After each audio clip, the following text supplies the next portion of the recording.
Welcome to This Explainer. Today, we're tracing humanity's absolutely relentless quest to build thinking machines. We're going to frame artificial intelligence as the ultimate protagonist in a centuries-long story. It's this wild journey full of incredible engineering, dashed hopes, and ultimately, mind-bending breakthroughs. Let me ask you something. When do you think the very first robot was actually invented? You're probably picturing some sterile 20th century lab, right? Well, to find the real answer, we actually have to go way, way back. I mean, look at this timeline. Our obsession with artificial helpers goes back thousands of years before the tech even existed.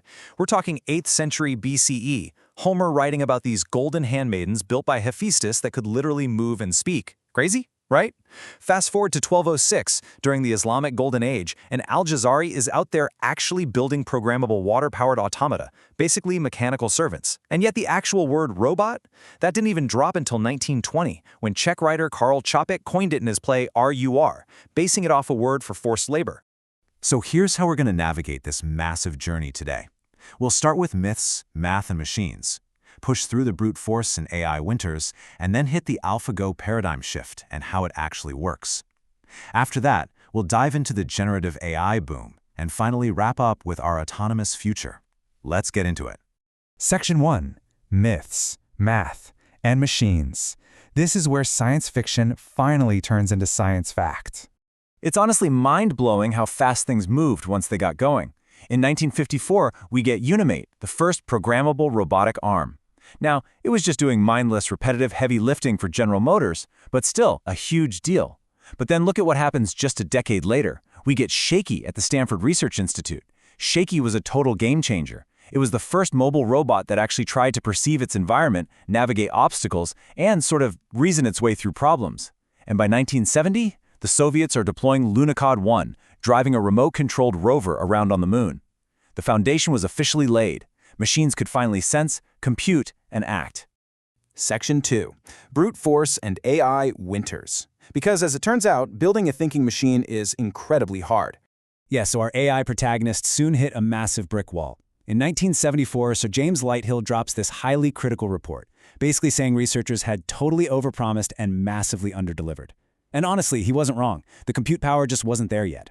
This triggered what we now call the AI winters. It was this notoriously bleak period in the 70s and 80s where funding absolutely dried up, and all those wild sci-fi expectations violently and, looking back kind of comically, crashed straight into engineering reality. Which brings us to Section 3, the AlphaGo paradigm shift. Time to talk board games. Okay, let's compare two massive historic milestones. On one side, you've got IBM's Deep Blue, which famously crushed chess champion Garry Kasparov in '97. Now, Deep Blue was a marvel for sure, but it essentially used brute force. It was crunching 200 million positions a second to look ahead through about 40 moves. On the other side, though, is Google DeepMind's AlphaGo. The ancient game of Go can last up to 200 moves, creating more possible board positions than there are literally atoms in the observable universe. Let that sink in. The crucial point here is that you just cannot brute force Go. You can't calculate every outcome. It requires something that looks a whole lot like human intuition. When you look at this 19 by 19 grid, the rules seem deceptively simple, right? Just surround empty space or capture your opponent's stones. But the game centers around this abstract concept of Xi, the shape and potential of the board. It relies heavily on feel and elegant strategy rather than just rigid, easily predictable math. And that right there perfectly illustrates why Go was seen as the absolute final line of defense for human intellect against machines. I mean, chess master Edward Lasker once said that while the Baroque rules of chess are uniquely human, the rules of Go are so organic and universally logical that if aliens exist, they almost certainly play Go. Experts legitimately thought we were decades away from a computer ever beating a human champion. All right, Section 4. How AlphaGo actually works. Let's see how they cracked the impossible. So the secret sauce wasn't just raw compute, it was how it learned. AlphaGo essentially went through this intense, Rocky-style training montage. It mimicked the most diligent student ever by ingesting a staggering 30 million human expert moves just to figure out what good play actually looks like. But instead of trying to map out every single impossible branch of the game, AlphaGo uses 4 integrated elements to mimic intuition.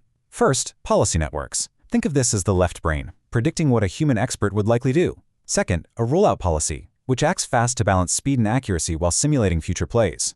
Third, the value network, the right brain, evaluating the actual odds of winning from a specific board state. And finally, the Monte Carlo tree search. This is basically the body that ties the whole shebang together. It lets the system evaluate the board without having to stare down every single endless branch.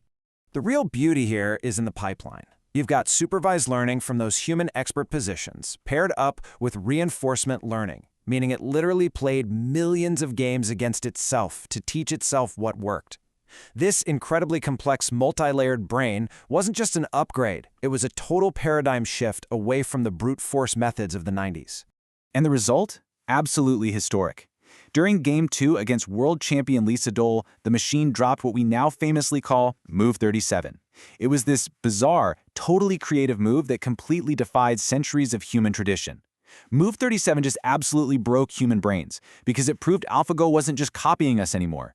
It was genuinely creating original, intuitive strategies. It was inventing brand new knowledge. Section 5. The generative AI boom.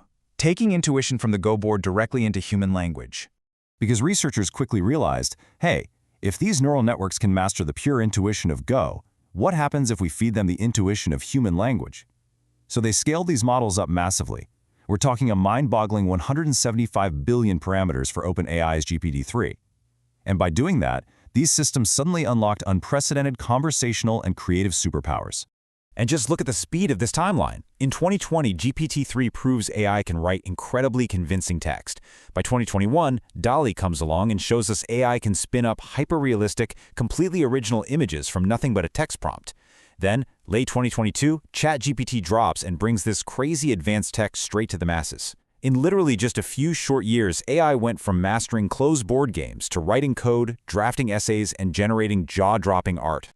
Which brings us to our final section, number 6, our autonomous future. AI is officially stepping into the physical world. The convergence of AI brains and physical robotic bodies is fundamentally reshaping every major industry right now. In healthcare, we're moving toward AI-driven surgical robots and socially assistive care bots for the elderly. In Industry 4.0, you've got collaborative cobots safely working right alongside humans on factory floors, while autonomous machines run massive logistics warehouses. Even looking to the stars, NASA and other agencies are relying on highly autonomous rovers to hunt for water on the moon. These machines aren't just tools anymore. They are rapidly becoming our indispensable partners. We have obviously come a very, very long way from Homer's mythical golden handmaidens as we march steadily toward artificial general intelligence, machines that can do basically any intellectual task a human can. We have to face a pretty profound reality. If a machine can master human intuition, rewrite a 2,500-year-old playbook for Go, and fluently speak our languages, what exactly is it going to master next? How are we as humanity going to adapt to a world where our own creations can finally think, learn, and reason completely on their own? That is the ultimate question we're all going to have to figure out together. Thanks so much for joining me on this explainer, and I'll catch you next time.